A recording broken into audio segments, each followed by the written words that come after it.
starts now. Thank you for joining us for 12 News at 4. I'm Troy Hayden. And I'm Kariba Devine. We start with the latest on the Jones fire that's burned down several RV homes in Wickenburg. The fire has now burned 84 acres, and at this time, there is no containment numbers. But fire officials are telling us that progress is being made. Still, evacuation orders remain in place for many people. And later tonight, there will be a community meeting at a community center there in Wickenburg. Sean Rice is live in the city with the very latest on what's going on. And Sean, looks like you're right where that fire came through and burned those homes. Yeah, Troy Kriebe, I got to tell you, there's so much heartache right now in this community, specifically for people who live right behind me. This is the Arrowhead RV Park, just adjacent to the Hasayampa River bottom, right where this fire was burning yesterday. And it was a frantic search for residents yesterday. They recounted a scene to me where it was just minutes of going in and out of their RVs, grabbing some of those valuable items. And then this morning, they had to come back to the RV park and find themselves with this scene. I mean, cars completely charred, RVs completely leveled. But as you can see to the left, as Roberto pans to the left, you can see how close it is from one being leveled to another that has been left completely standing. So it's just a lot of heartache in this area. A woman who's lived here for upwards of 30 years tells me she knows there's 29 RVs in this park. She counted this morning, only 4 remain. And for people who lost everything over the last 24 hours, there's a lot of hope that the Wickenburg community can come together and support them. As the sun rose Tuesday morning, Wickenburg residents arrived back at the homes they were forced to leave behind the day before as the Jones fire crept closer. The trailers and all of the things we had inside were completely destroyed by the fire.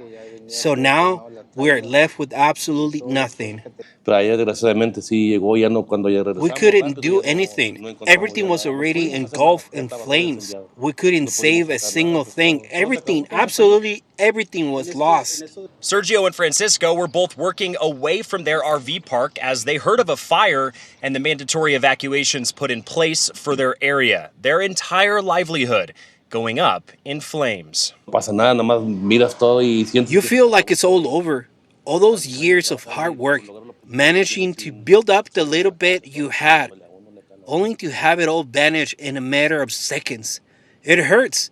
It really hits you hard. Longtime Wickenburg residents Diane and Bill are in a similar dire situation, losing it all in the fire. They tell 12 News their RV park was hit especially hard because of its close proximity to the river bottom and how many people had propane tanks connected to their RVs, acting as fuel to a fire of this size. So that is why we stress the importance of creating defensible space around your property, removing all of that away from the property so that your home has a better chance of surviving.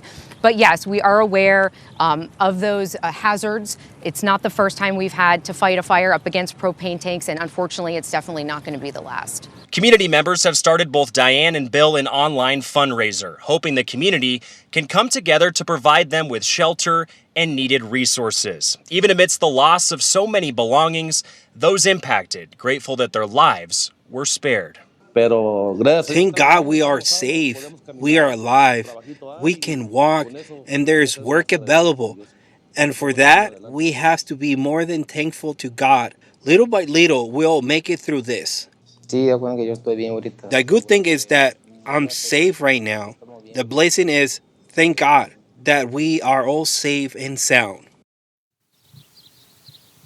And the Red Cross has resources for those affected at Wickenburg High School, about 3 miles from this RV park. That is where many of those evacuees are right now, as you see the forestry and fire management trucks still in this area, still fighting the Jones fire as we speak. It's unclear, though, how long the Red Cross is going to be able to remain at Wickenburg High School and continue providing those necessary resources for the people impacted here just behind me. There is, of course, that community meeting with forestry officials and Wickenburg town officials that's expected to begin at 6:30 tonight. That is taking place at the Wickenburg Community Center. We'll send it back to you guys. All right, Sean. Yeah, is there any idea on how the fire started, Sean? No, we asked Tiffany Davila, who you heard from right there from the Forestry and Fire Management earlier this morning. She said it's far too early to determine definitively a cause. They have had multiple fire investigators here on scene from the inception of this fire that broke out at about 11:30 yesterday morning. I can tell you the locals we spoke with have their own guesses, if you will, because there was a similar fire just last year that burned through the Hasayampa River bottom here just next to their RV park. But we're not going to speculate right now as to what the actual cause is. Right, and I think they were very fortunate that, we didn't have a windy day yesterday, but still they lost 25 trailers out there at that park. All right, Sean, thank you for the update. Yeah, it may not have been windy, but it's certainly hot out there, which makes it difficult for firefighters. And we have just hours left of